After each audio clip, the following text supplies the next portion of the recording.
பெரும் மதிப்புக்குரிய புதுச்சேரி காவல்துறையின் இயக்குனர் திருமதி ஷாலினி சிங் ஐபிஎஸ் அவர்களே, வணக்கம்.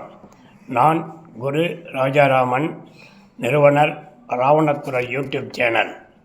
புதுச்சேரி காவல்துறையில் சட்டப்படி தனது கடமையை செய்யாமல் ஊழல் மற்றும் லஞ்சத்தில் தொடர்ந்து ஈடுபட்டு வருவது மிகவும் வேதனையாக உள்ளது. புதுச்சேரி காவல்துறையில் நடந்து வரும் சட்டவிரோத ஊழல் ஒன்றை பற்றி இன்று பார்ப்போமா?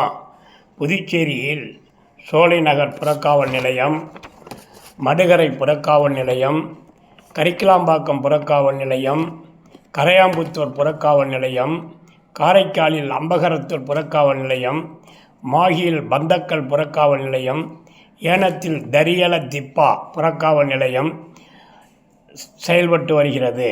புறக்காவல் நிலையத்தில் பணிபுரிபவர்கள் பழைய சட்டப்பிரிவான 154 CRPC படியும் தற்பொழுதைய புதிய சட்டமான பாரதிய நகரிக் சுரக்ஷா சன்ஹிதா பிரிவு 173 படியும் மற்றும் புதுச்சேரி போலீஸ் மேனுவல் தொகுதி 1 பக்கம் 30 மற்றும் தொகுதி 2 பக்கம் 91 படி புறக்காவல் நிலையத்தில் பணிபுரிபவர்கள் மதர் ஸ்டேஷன் வந்து அங்கு ஜிடியை எடுத்துக்கொண்டு FIR பதிவு செய்ய அதிகாரம் இல்லை என்றும், ஒரு வழக்கை புலன் விசாரணை செய்ய புறக்காவல் நிலையத்தில் பணிபுரிபவர்களுக்கு அதிகாரம் இல்லை என்று தெளிவாக குறிப்பிட்டிருக்கும் போது, இன்று வரை புறக்காவல் நிலையத்தில் பணிபுரிபவர்கள் மதர் ஸ்டேஷன் வந்து சட்டவிரோதமாக ஜிடி பொறுப்பை எடுத்துக்கொண்டு சட்டவிரோதமாக FIR பதிவு செய்வது, சட்டவிரோதமாக புலன் விசாரணை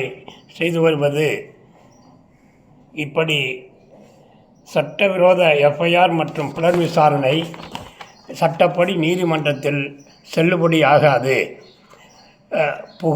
குற்றம் சுமத்தப்பட்டவர்கள் இத்தகைய குற்றச்செயலை எடுத்து காட்டினால் குற்றச்சாட்டில் சம்பந்தப்பட்டவர்கள் ஈஸியாக விடுதலை ஆகிவிடுவார்கள்.